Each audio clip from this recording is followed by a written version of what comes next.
You are listening to Redefining Rural, a podcast dedicated to celebrating, elevating, and changing the way we think about rural education in the state of Colorado and beyond.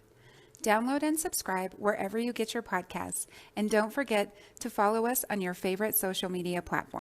Good morning, everyone. Welcome to the Redefining Rural podcast. It's me and Kirk again. We're really missing Danielle, but she's back in the field, I think most of you know, and often gets called into meetings that just have to take priority. I know she regrets not being able to be here. We're really excited to talk to you about what I find to be one of the most exciting and impactful recruitment programs in the state. And that is come through the leadership of the University of Colorado at Denver. And we have two of the key players here with us this morning. I keep having to look at the clock to talk about what the great work they're doing that's now, I think, like almost statewide. Started with one region and now is in a lot of places. So Valerie, Sherman, and Cindy Gutierrez, thank you so much for being here. Tell us a little bit about yourself. A lot of our listeners will remember you, Valerie, and it's good to see your face and good to know you're still in the rural space. So I will pass it off to you. Thanks so much for being here. Our pleasure, our sincere pleasure to connect and reconnect with all of the folks that are part of the Redefining Rural podcast. So my name's Valerie Sherman. I have the great fortune of being the director of the Partnership for Rural Educator Preparation at CU Denver. And I'll just toss it to friend and colleague Cindy Gutierrez. And then we'll just do a little quick through of T-Prep for you and engage in the conversation, okay? Great. Thanks, Valerie. And hello, everyone. I'm Cindy Gutierrez. I'm the Director of Clinical Teacher Education and Partnerships in the School of Education and Human Development at CU Denver. And this is my 17th year at the university, but our work to really, over the past 6 or so years, to develop the Partnership for Rural Educator Preparation, or T-Prep, as we love to lovingly call it, has truly been one of my best joys, as we've been able to bring really incredible access to a 4-year degree and licensure to our rural communities without those individuals and the talent that's in those communities leaving those communities. So I will turn it back over to my colleague Valerie, and she'll share a bit more about how T-Prep works. Sure. So as Cindy mentioned, T-Prep, we started it 2017, and it was I stand on the shoulders of some genius and some giants. So Cindy Gutierrez and Barbara Seidel and Raina Brown at Otero College had a fortuitous meeting, and they started brainstorming about ways that access to a bachelor's degree and licensure could happen in places where people live, rather so that education could come to them rather than expecting the individual to come to the education. So that's what T-Prep is all about. We build a program where folks who are living and learning in rural Colorado live so that they don't have to uproot their life and their family and their system of support in their community in order to be a licensed educator. So we started at Otero in 2017. And Otero is down in La Junta, in the southeast area of the state, correct? Thank you. Yes, that's exactly right, Michelle. So started off at La Junta at Otero College with one grant. And because at CU Denver, we know we have some really great grant writers, and some of them are on the call right now. And so we used one grant to initiate that. That was where I became first familiar with T-Prep when I was with the Colorado Center for Rural Education and coordinator there. I was like, I learned about T-Prep and I went, oh my word, what is this? And I've got to learn more about it. So I had the same reaction. Yeah. So that was the first learning opportunity. It took about a minute, maybe 30 seconds to become a T-Prep fan. And then watch T-Prep grow and expand to Trinidad State College, so former Trinidad Junior College, that has 2 campuses in both Trinidad and in Alamosa over in the San Luis Valley. The third expansion, thanks to a grant from the Early Educator Investment Collaborative, we expanded up to Northeastern Junior College, which is Northeastern Colorado up in Sterling. And then most recently, we got a teacher quality partnership grant. So in excess of, well, it's a multi-million-dollar grant that spans over 5 years. And we're using that part of that funding to expand to Lamar Community College out in Lamar, so far southeastern corner of Colorado. So just so pleased and grateful to be part of the work. We have 5 current licensure options. So we start off with early childhood, elementary, middle school math is one of them, secondary science, and special education.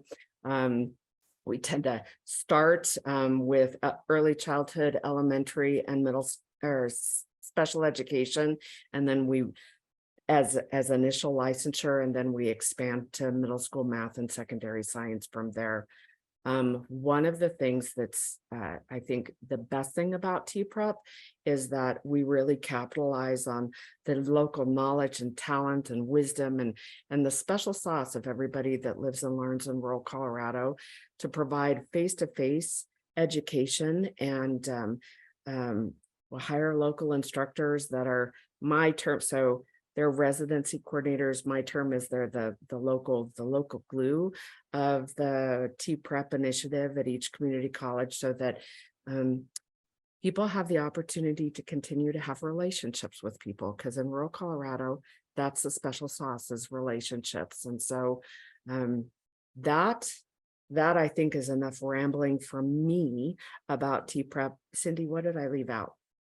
The only thing I would add, Valerie, is that the design of the program is a 2+2 design. So our community colleges are such critical partners in this work, and it's also part of what makes it accessible, affordable, highly supportive for individuals in those local communities. So the community college offers the first 2 years of the degree pathway and licensure, and then we offer the second 2 years. And as Valerie said, we don't say, come to Denver to get those next 2 years.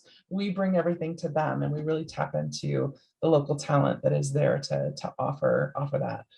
It also means that we can partner so closely with the local school districts that are served by that community college. So it's those school districts where our candidates are having really strong clinical experiences all the way through. And it works perfectly for people who are already in the education workforce. So for current paraprofessionals or early childhood assistant teachers, or any of those kinds of roles that they already have, we leverage those roles to help support the required clinical experience for those students. So, you know, who is TPREP good for? It's great, again, for the workforce that might already be in those school districts served in that region, so that we can really tap into their, you know, long-term commitments and experience, and just upscale their abilities to meet licensure. But it also works for any individual who ever thought, you know what, I think I want to be a teacher, but I don't want to leave my local rural community. So it works great for high school students, and really supporting them to think about becoming a teacher and being able to stay and come through the pathway. It works for, you know, kids who are like, oh, I always wanted to do this, but I have my family. I can't leave my family. We can't uproot from here. So it allows them now a pathway to become a licensed teacher. So that relationship with the local community college in that region, and supporting all the districts served in that service region by that local community college makes a big difference. So Cindy, you broke up on my end when you said it's also great for, I think you said paraprofessionals, correct? Yes. Yeah. So current paraprofessionals is such a perfect pathway. We create the model so that, you know, courses are in the evenings, lots of high flex options for those courses. So they can keep their full-time working para position all the way through, and we can support them getting all the way to licensure and the degree that way. Well, and I know the conversation is often around paras, and there's a lot of conversation around paras, and because and getting them a pathway to be the teacher of record in the classroom because they love our kids, to your point, and they know how to manage classrooms or have more experience and know what a classroom feels like to be in. But for that measure, this could be your bus drivers and your food service workers, anybody in your community that is interested in maybe a slightly different career path impacting kids, which I think is such a super exciting part of it. Absolutely. You know, Yes. Go ahead, Valerie. to your point, Michelle, I think that all of the people that you've mentioned, from high school students to grandmas and everybody in between, we've seen everybody travel the T-Prep pathway, and has really done a great job to start address the shortage in rural Colorado with people that live there and aren't looking, are part of the community and able to stay, teach, and lead over a long career. Great. So when looking at the amount of credits that a student would need to get through a degree program and a certification program, how many of those credits can they obtain by just participating and working in school districts? Is that something around? Is it that around elective credits, or how does that fit in? Has always been I think a question I've gotten. So help me better understand that. Sure. No, yeah. So we give credit for many required clinical experiences all the way through, starting in the freshman year on the community college side. So the community college already has anywhere from 4 to 6 credits that are part of the associate's degree. Kind of depends on licensure. And again, we really follow the model that already exists of some other 2+2 work that's happened in the state. And then on the CU Denver side, there's another 6 credits in the junior year, and then the senior year is really a significant number of credits. Again, somewhere between 10 and 12 credits of that senior year, because it's a full year residency. So it's awfully close to 25% of the degree that are connected completely to their time in the field and utilizing their job to meet those requirements. Great. And then someone who's then working full time, like some of those examples that you gave, is there coursework online that you guys work with, asynchronous, or is it something that they do have to work a schedule around to be in person for coursework? Yes, all of those things. So so first of all, a 3-credit class will meet one night a week, right? So we always schedule those to take place, so after the school day is done, right? So that people don't have to say, I can't help with 2nd grade reading because I have to go to class. We don't do that. We want to make sure that what they're learning in class is something that they can apply the next day in their work with students. And if they're leaving class to learn how to teach and not teach, that it's a misalignment. So we schedule our classes carefully. There's always some face-to-face classes that are held throughout the course of somebody's plan of study. So we have a seminar that where people come, and they have it's taught by the residency coordinator. So that local individual that's the special sauce, the glue of each of our partnerships. It's mediated by that residency coordinator, and they have opportunities to ask, think, reflect, plan, learn about culturally, linguistically diverse education and what diversity looks like in its truest, in the broadest sense in rural Colorado. That class is face-to-face always. There's always the math classes. So we have a sequence of math classes. Those are face-to-face classes that take place on campus of the local partner. Some of the early literacy classes when people are a when they're a junior with CU Denver, those are face-to-face classes. And then the rest of them, it just sort of depends. Kirk, I'm going to be really transparent and say, yeah, there's some that are 100% online. There's some that are like this, right? Where there's Kirk Bangert is the professor, and Valerie, Cindy, and Michelle are on the Zoom, and we're interacting with each other. And there's some online parts of the class where they do assignments online, but it just all sort of depends on the setting, the candidates, and how we're able to pull things together to maximize our candidates' learning. Right. What we learned in the design of this, and when we were first developing it with Otero, is we know that there are some fully online degree programs that exist out there, and that not everybody is a fully online learner. And they wanted something that had high touch. They wanted something where they felt connected and part of a community. But they also wanted something that was flexible for like the full-time working para and those sorts of things. So we've really tried to design it in that sweet spot that allows our candidates to feel that connection, to have real physical people that they can connect with and go to, that they're part of a group of T-Prep students, right? Like they identify, they say, I'm a T-Prep student when they're in these programs, whether they're taking the courses early on at the community college or they're taking the CU Denver side of the courses, they see themselves as a T-Prep student. So that high touch, high support was always something they wanted in the model. And we've seen also be such a critical factor to their ability to persist and finish that high touch and support.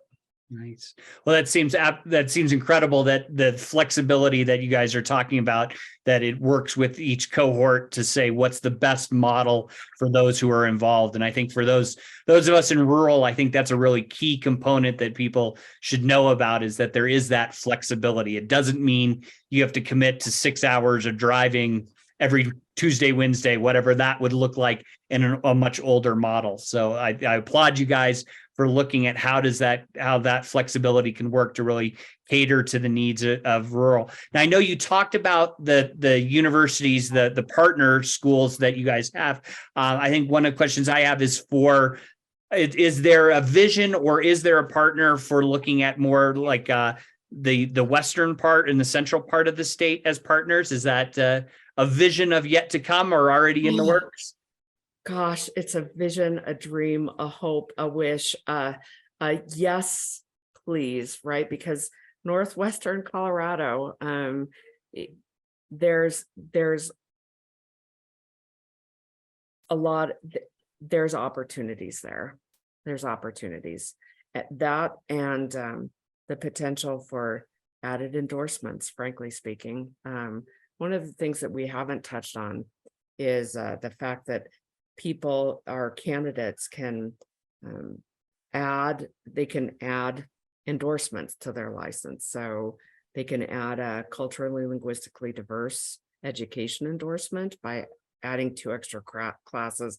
And then one of the things that's near and dear to my heart is the BAMA. So BAMA, educational acronyms, short for bachelor's to master's degree. And so what we've done is that 9 of the credits that people take their senior year double count as both their bachelor's degree. It gives them a head start on their master's degree. So they enroll in a class that's delivered at they're locally delivered at both the undergraduate and graduate level. And by the time that they're done with their bachelor's degree, they have 9 credits towards a master's degree, and then the gift of time to be able to finish the remaining 2/3 of their courses, that a wide variety of tracks that they can choose, and all of the courses are then delivered in a way that makes sense for them without making the drive to Denver. So great. And a person could pop into this program with an associate's, with a year towards their associates, and you kind of work with them to figure out what is left. We do. Great. We do. And you gave the list of communities where this is available. I just want to make sure they have. Can we do that again? Because I missed it the first time, but I am slightly distracted. Yeah, you're okay, Michelle. Lots of things going on in your world. So we started at Otero College, so I know South Central Colorado, bridged out. So that would include La Junta, um, Rocky Ford, Swink, Manzanola, all of the districts that are in the Otero College service area. And then Trinidad, both campuses. So Trinidad, on the Trinidad campus and in the Alamosa campus. So Great. that's Alamosa, Monte Vista. I'm trying to think of some of the other. They'll know. They'll Yeah. know if it's there, if it works for them. Just tell us Yeah. the spots. Appreciate you. Yep. And then Northeastern Junior College. So Sterling, Greater Northeastern Colorado, and then most recently Lamar. Great. So from Springfield all the way up to gosh, just the name just escaped me. So please edit that out. But the far eastern part, southeastern part of Colorado. Yeah, they're well blanketed, South Central and Southeast. Oh, you ladies are awesome. We're super excited. We know this is just really like a small piece, not a small piece, but a piece of the larger puzzle with regard to the work that you all are doing. Is there other stuff that you want to highlight that people might have an opportunity in the recruitment space, rural space, Yeah, more traditional pathways? the one thing I might highlight that we are using our current grant to really develop out is a very robust concurrent enrollment approach to recruitment. So we know, we've got a lot of interest from, again, the current workforce, like paras and more older adults in the area. But I think that there is a lot of potential to really elevate the profession of teaching for our rural high school students. And we just need to give them a vision for what that looks like and how powerful it can be. So we are building out a pathway called RTeach, stands for Rural Teach, right? It would start in high school and ideally include a pathway of ultimately, 24 to 30 credits that can be offered concurrently for high school. Awesome. Yeah. Right now, concurrent enrollment in the rural space gets a little tricky because if I'm a really small district, I can't really just teach that one class to my 1 or 2 students, right? How do we leverage our collective capacity amongst these districts and the community colleges to offer access to a much broader range of the rural high schools so that students can get started on this pathway right away? And it will align with the new state TREP pathway. I know. A lot of acronyms in these all because there's T-Prep and Yeah. so we won't go down that road. When do you have any sense of when that programming will be available? Yeah, so we're just getting it launched and designed. We're kind of starting with what might already exist because there's a handful of high schools that are offering like the intro to ed and some of those sorts of things. So we're building that into the model and we'll have it fully scaled up by the end of the grant. So yeah, that's going to be a really exciting piece that I think we want to just really elevate the profession for our high school students. Yeah, well, let us know and we'll help get the word out when it's happening. Awesome. Well, thank you guys so much. We really appreciate hearing about all the great work that you're doing at University of Colorado at Denver and with our rural partners. So thank you so much for your work to make a difference in the rural space. And we appreciate your time. Thank you all. Thanks, Kirk and Michelle. Thanks for the invite. It's always lovely connecting and serving. So Yeah, thanks for the inspiration. Yep.